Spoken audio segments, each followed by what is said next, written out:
बिस्मिल्लाहिर्रहमानिर्रहीम। अस्सलामु अलैकुम वरहमतुल्लाहि वबरकातुहू। आज हम लोग जिस लेसन को स्टार्ट कर रहे हैं ये हमारा लेसन नंबर 9 है। 10th क्लास की फ़िज़िक्स का चैप्टर नंबर 1 है और जो टॉपिक है स्टूडेंट्स आज का हमारा, हम लोगों ने आज अपनी एक्सरसाइज के जो रिव्यू क्वेश्चंस थे उनको इंशाल्लाह ताला जो है वो डिस्कस करना। तो हम सबसे पहले नंबर पे अपनी रिव्यू एक्सरसाइज पे चलते हैं। कुछ क्वेश्चंस मैं आपको रिटन फॉर्म में साथ साथ शो करूंगा और गाइड करके समझा भी दूंगा कि हमारे पास यहाँ पर क्या लॉजिक्स यूज़ की जा रही हैं, और ताकि आप लोगों को आपके questions in the form of notes जो हैं वो भी साथ साथ प्रोवाइड हो जाएं। तो आपने इनको भी जो है वो साथ नोट कर लेना है और अपने लर्निंग के लिए जो है वो इनको सेव कर लेना। तो ये स्टूडेंट्स आपके पास आपके जो शॉर्ट क्वेश्चंस हैं वो स्टार्ट कर रहे हैं। हमारी बुक के अकॉर्डिंग जो हमारा फर्स्ट क्वेश्चन है हमारी इस एक्सरसाइज का, दैट इज़ द 10.1, और हमने इससे रेलेवेंट हमारा जो लॉन्ग क्वेश्चन था वो भी स्टडी किया था। And this is about the simple harmonic motion. So the question is, what is the simple harmonic motion and what are the necessary conditions for a body to execute the simple harmonic motion? कि simple harmonic motion क्या है, इसकी definition describe करनी है। Book से भी मैंने marking लगवा दी थी, अदरवाइज़ यहाँ पर भी आपको क्वेश्चंस लिखी हुई फॉर्म में मिल रहा है। इसका मैथमेटिकल फार्मूला जो कंक्लूजन हमने निकाला था वो लिखेंगे स्टूडेंट्स। और what are the necessary conditions for a body, ऐसी कौन कौन सी ख़ास कंडीशंस हैं जिनकी बुनियाद पर हम ये कहते हैं कि ऑब्जेक्ट के अंदर सिंपल हार्मोनिक मोशन अवेलेबल है। तो वो कुछ बेसिक कंडीशंस यहाँ पर हमने मेंशन की हैं। Which are the basic conditions to execute the simple harmonic motion as under as a system executing simple harmonic motion always vibrate about a fix points. अब स्टूडेंट्स ये वो की पॉइंट्स हैं, ये वो 3 पॉइंट्स हमने यहाँ पर मेंशन किए हैं कंडीशंस को, कि जो हमने इंपॉर्टेंट फीचर्स में डिस्कस किए थे। तो इसका मतलब ये है कि जो हमारे इंपॉर्टेंट फीचर्स थे वो प्रॉपर्टीज़ भी थी, हमारी कंडीशंस भी हैं और फीचर्स भी हैं। तो ये 3 पॉइंट्स वहाँ से मेंशन किए। सेकेंडली स्टूडेंट्स हमारे पास जो सेकंड क्वेश्चन आता है यहाँ पर वो है, think of the several examples in every day life of the motion data simple harmonic. तो ये क्वेश्चन जब टॉपिक डिस्कस किया था तब भी मैंने आपको बताया था और आपको कुछ एग्जाम्पल्स जो हैं वो सॉल्व करने के लिए और ढूंढने के लिए भी कहा था। तो स्टूडेंट्स यहाँ कुछ एग्जाम्पल्स ऑलरेडी मैंने मैंशन कर दी हैं। Which are simple harmonic motion की जो एग्जांपल हैं स्टूडेंट, सबसे पहले motion of a body attach to one end of a spring, जो हमने डिस्कस किया, mass attach with a spring. Second है simple pendulum, third ball and bowl, और लास्ट में हमने लिखा है जी motion of the prong of the tuning fork. Prong से मुराद आप यहाँ पर आर्म्स भी ले सकते हैं, आर्म्स ऑफ द ट्यूनिंग फोक। और मोस्टली आपने अपनी लैब्स के अंदर ट्यूनिंग फोक जो है वो डिफरेंट फ्रीक्वेंसी की साउंड्स को सुनने के लिए जो है वो यूज़ करते हुए देखा होगा। और अदरवाइज़ अगर नहीं किया तो इंशाअल्लाह अज़ीज़ हम अपने सेकंड चैप्टर के अंदर जिसमें हमने साउंड वेव्स को डिस्कस करना है, तो इंशाअल्लाह मैं आपको वहाँ पर ये जो ट्यूनिंग फॉक है ये भी इंशाअल्लाह आपको दिखा दूँगा। थर्ड क्वेश्चन में है स्टूडेंट्स हमारे पास, what are the damped oscillation. Damped oscillation में मैंने आपको ये बताया था कि ये हमारे पास एक ऐसा प्रोसेस होता है जिसमें ऑसिलेशन किसी वजह से, किसी हर्डल की वजह से, रेजिस्टिव फोर्सेस की वजह से, फ्रिक्शनल फोर्सेस की वजह से वो आहिस्ता आहिस्ता उसकी वैल्यू डिक्रीज़ होना शुरू हो जाती है। तो जब वैल्यू डिक्रीज़ होती है तो हम उस कंडीशन को कहते हैं कि जी now this is a damped. तो अगर वो ऑसिलेशन है तो हम कहेंगे डैम्प्ड ऑसिलेशन, ठीक है। तो ये हमारे पास था।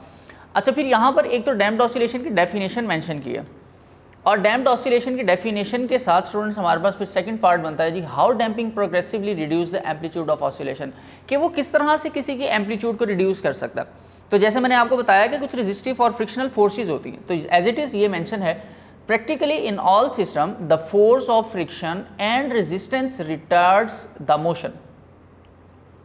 यानी ये वो फोर्सेस हमारे पास रास्ते में रुकावट बनती हैं जिसकी वजह से हमारी एनर्जी वेस्ट हो जाती है, फोर्सेस कमज़ोर होना शुरू हो जाती हैं और हमारी ऑसिलेशन या उसका जो एम्पलीट्यूड है वो डिक्रीज़ होना शुरू हो जाता है। So the system do not oscillate for long period of time. The friction reduces the mechanical energy of the system as time passes. जैसे जैसे वक्त गुजरता है वैसे वैसे एनर्जी डिक्रीज हो जाती है। सो ये कुछ हमारे पास रीजंस थी जिसकी बुनियाद पर हम ये कहते हैं कि हमारे पास डैम्पिंग प्रोग्रेसिवली रिड्यूस करती है हमारे एम्पलीट्यूड को। स्टूडेंट्स फोर्थ क्वेश्चन है हमारे पास, how can you define the term wave. सबसे पहले आपको यहाँ पर वेव की डेफिनेशन लिखनी है and then elaborate the difference between mechanical and electromagnetic wave. अब स्टूडेंट्स ये याद रखें कि हमने दो टाइप्स पढ़ी थी अपनी वेव की, इलेक्ट्रोमैग्नेटिक और mechanical. Mechanical is the wave which required a medium for their propagation, और इसी तरह से स्टूडेंट्स फिर सेकंड हमारे पास थी इलेक्ट्रोमैग्नेटिक, और इलेक्ट्रोमैग्नेटिक के अंदर हमने क्या किया था, the waves that not required the medium for their propagation. और इसमें स्टूडेंट्स आपने कंडीशन लाजमी तौर पर याद रखनी है कि जब भी आपको कुछ इस तरह की डेफिनेशंस पूछी जाएँ तो आप लाजमी तौर पर उनकी एग्जाम्पल्स मैंशन करें। अगर एग्जाम्पल्स नहीं तो फार्मूला और यूनिट जो होगा वो आप लाजमी तौर पर मेंशन करें। तो यहाँ पर क्योंकि हमारे पास फार्मूला यूनिट्स नहीं थे, इसके लिए हमने वहाँ पर वेव की एग्जाम्पल्स और मैकेनिकल वेव की एग्जाम्पल्स और इसी तरह से जो इलेक्ट्रोमैग्नेटिक वेव है उसकी एग्जाम्पल्स भी मेंशन कर दी। एक चीज़ और स्टूडेंट्स यहाँ पर आप ऐड कर सकते हैं कि वेव की डेफिनेशन के नीचे आप वेव इक्वेशन मेंशन कर सकते हैं, which is the v is equal to f lambda. आप वो वेव इक्वेशन जो है वो यहाँ पर लिख सकते हैं। अच्छा स्टूडेंट्स, इसी तरह सेकेंडली फिर हमारे पास आता है जी distinguish between longitudinal and transverse wave with the suitable examples. तो ये हमारे पास हमारा जो है वो नेक्स्ट क्वेश्चन है। तो स्टूडेंट्स लॉन्गिट्यूडनल वेव की कुछ प्रॉपर्टीज़ के लिहाज से उसकी डेफिनेशन के अकॉर्डिंग हमने यहाँ पर ये चार्ट एक कॉलम बना दिए हैं और उनकी एग्जाम्पल्स मेंशन कर दी हैं। एग्जाम्पल्स मैं आपको टॉपिक्स में भी पहले बता चुका हूँ। लॉन्गिट्यूडनल वेव के अंदर ये बात आपने याद रखनी है कि particles of the medium move back and forth, to and fro, back and forth, to and fro. और इसमें क्या होता है जी, perpendicular, medium vibrate perpendicular to the motion of wave. और इसी तरह आप ट्रांसवर्स में ये भी कह सकते हैं the particles of the medium move up and down. अच्छा, इसी तरह जब बैक एंड फोर्थ मूव करते हैं तो कंप्रेशन और रेयरफैक्शन प्रोड्यूस होता है। जब अप एंड डाउन मूव करते हैं तो हमारे पास यहाँ पर फिर क्रस्ट एंड ट्रफ वेव में प्रोड्यूस हो जाता है। ठीक है स्टूडेंट्स, फिर है हमारे पास स्टूडेंट्स जी 10.6 क्वेश्चन है और यहाँ लिखा है जी draw a transverse wave with an amplitude of 2 centimetre and a wave length of 4 centimetre and label a crest and trough on the wave. तो स्टूडेंट्स ये याद रखिएगा, ट्रांसवर्स वेव हमने पहले ड्रॉ की। ट्रांसवर्स वेव के अकॉर्डिंग हमने ये कहा था कि particles of the medium move perpendicular to the propagation और अप एंड डाउन मूव करते हैं। तो जब up and down particles move करेंगे तो हमारे पास ये वेव का जो है वो एक पैटर्न यहाँ पर शो होगा। इसमें स्टूडेंट्स जो अपर पार्ट है ये मीन पोजीशन है और इस मीन पोजीशन से जो अपर पार्ट होगा students this is called the crust and the lower part is called trough.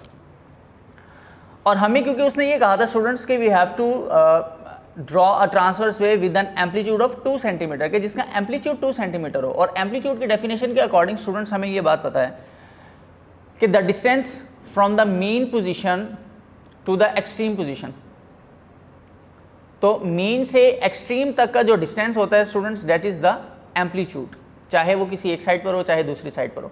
तो ये मीन पोजीशन है और ये इसका एक्सट्रीम पॉइंट आ रहा है। ठीक है, इसी तरह ये मीन पोजीशन है, इसका एक ये एक्सट्रीम पॉइंट है, एक ये एक्सट्रीम पॉइंट है। तो मीन से एक्सट्रीम तक 2 सेंटीमीटर का हमें डिस्टेंस चाहिए था, हमने ड्रॉ कर दिया।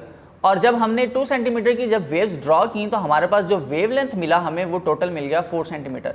और वेव लेंथ की डेफिनेशन स्टूडेंट्स हम लोग क्या कहते हैं, वेव लेंथ की डेफिनेशन हमने पढ़ी थी the distance between crust, to crust and to trough. तो ये हमारे पास हमारी डेफिनेशन हो जाती है इसके अकॉर्डिंग। इसके बाद स्टूडेंट्स हमारे पास आता है जी derive a relation between speed, frequency and wavelength of a wave and write the formula relating speed of a wave to its time period and wavelength. Students आपको याद होगा मैंने आपको टॉपिक के अंदर एक शॉर्ट क्वेश्चन लिखवाया था, आपकी बुक में भी ये मेंशन है, V F and wavelength, the relation between V F and wavelength, यानी कि हमारी जो वेव इक्वेशन है वो किस तरह से ड्राइव आउट की गई थी। तो वो हमने यहाँ पर मेंशन करना है इस डिटेल में। सेकंड है हमारे पास wave are the means of energy transfers without transfer of matter, justify this statement with the help of the simple and experiment. Students इस क्वेश्चन को आपको करने की जरूरत नहीं है, ये थोड़ा सा डिटेल में चला जाता है लॉन्ग क्वेश्चन में।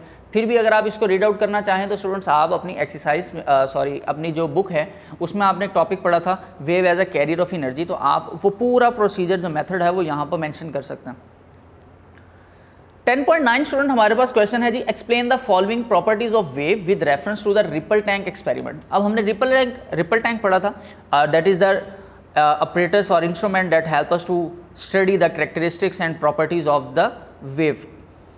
और हमने वहाँ पर वाटर वेव्स यूज़ की थी और वाटर वेव की प्रोडक्शन के साथ ही हमने स्टूडेंट्स क्या किया था उसमें ये डिफरेंट प्रोसीजर्स जो हैं और डिफरेंट कैरेक्टरिस्टिक्स हमने फाइंड आउट की थी और उन्हें स्टडी किया था, जिनमें पहले नंबर पे थी रिफ्लेक्शन, रिफ्रैक्शन एंड डिफ्रैक्शन। तो स्टूडेंट्स यहाँ पर उसने कहा है एक्सप्लेन, तो ये लॉन्ग क्वेश्चन में चला जाएगा। इंडिविजुअली अगर आपसे पूछा जाए रिफ्लेक्शन, रिफ्रैक्शन और डिफ्रैक्शन तो ये आपके पास शॉर्ट होगा, तो आप इनकी डेफिनेशन और एग्जांपल के साथ इन्हें डिस्क्राइब कर सकते हैं। जब आपको एक्सप्लेन करने का कहे तो इस लॉन्ग क्वेश्चन की फॉर्म के अंदर स्टूडेंट्स आपने फिर रिफ्लेक्शन की डेफिनेशन, इसकी डायग्राम और इसी के साथ इसकी छोटी सी एक्सप्लेनेशन जो मैंने मार्क करवाई थी वो आप लिखेंगे। And same for these two, refraction and diffraction. और इसी के साथ स्टूडेंट्स हमारे पास जो हमारा ये एक क्वेश्चन है लास्ट 10.10, ये है स्टूडेंट्स हमारे पास, does increasing the frequency of a wave also increase its wavelength? क्या ऐसा हो सकता है कि हम अपनी फ्रीक्वेंसी को इंक्रीज़ करें और उस इंक्रीज़ करने की वजह से हमारा वेवलेंथ जो है वो भी इंक्रीज़ हो जाए? So if not, how are these quantities related? और अगर ऐसा नहीं होता तो फिर हमारे पास इनके दरमियान चेंज क्या आता है? स्टूडेंट एक कॉमन फार्मूला जो वेव इक्वेशन का था, हम उसको अगर डिस्कस कर लें तो वो यहाँ पर एक तो मेंशन है। ये एक्चुअल फार्मूला था v = f लैम्डा, और उसमें से हमने यहाँ पर लैम्डा को सेपरेट किया ताकि हम लैम्डा का रिलेशन फ्रीक्वेंसी के साथ मैच कर सकें, क्योंकि उसने पूछा था does increase the frequency of a wave also increase the wavelength, यानी रिलेशन पूछ रहा है वेवलेंथ का फ्रीक्वेंसी के साथ। तो जब वेवलेंथ का रिलेशन फ्रीक्वेंसी के साथ पूछा जाता है तो फिर हम इनको आपस में रिलेट करते हैं। अब यहाँ पर देखें कि वेवलेंथ का जो रिलेशन है फ्रीक्वेंसी के साथ वो इन्वर्स है। अगर ये इन्वर्स है तो इसका मतलब ये है कि if we increase the frequency the wavelength decreases, if we decrease the frequency the wavelength increases, means that both are alternate to each other, inversely proportional to each other. So अब conclusion की तरफ चलते हैं। कहता है no, wavelength doesn't increase with increase of frequency of wave because the frequency depends upon the source which produces the wave per second, but the wavelength of the wave depends on the magnitude of vibrating particle. तो हमें इस इतनी ज़्यादा detail को भी discuss करने की ज़रूरत नहीं है। फॉर एग्जांपल अगर शॉर्ट में क्वेश्चन आ जाए तो आप सिंपली ये कह सकते हैं no, there is no increase in the frequency of the wave when we increase the wavelength. ठीक है, और इसी तरह से फिर आप अपना ये रिलेशन डिस्क्राइब कर दें, सिंपली आपके क्वेश्चन का आंसर इनफ है। तो आप लिखेंगे generally frequency and wavelength are inversely related to each other by the following equation, so hence from this equation we conclude that when frequency of wave increases their wavelength decreases। तो इसका मतलब आप start में no लिखेंगे, उसके बाद अपना यहाँ से लेकर यहाँ तक कंक्लूजन लिख देंगे इस इक्वेशन के साथ। ये दरमियान वाले पैराग्राफ को आप अगर ना भी लिखें तो कोई इशू नहीं। तो स्टूडेंट्स ये आपके पास आपके कुछ रिव्यू क्वेश्चंस थे जो आज का आपका काम होगा। इंशाल्लाह कल हम अपने कंसेप्चुअल क्वेश्चंस को और हमारे चैप्टर के अंदर जो कुछ डिफरेंट लॉजिकल क्वेश्चंस हमसे पूछे गए थे इंशाल्लाह हम उसको भी डिस्कस कर लेंगे। तब तक के लिए इजाज़त दीजिए, इंशाल्लाह अपने नेक्स्ट लेक्चर में मुलाकात होगी। अल्लाह हाफ़िज़।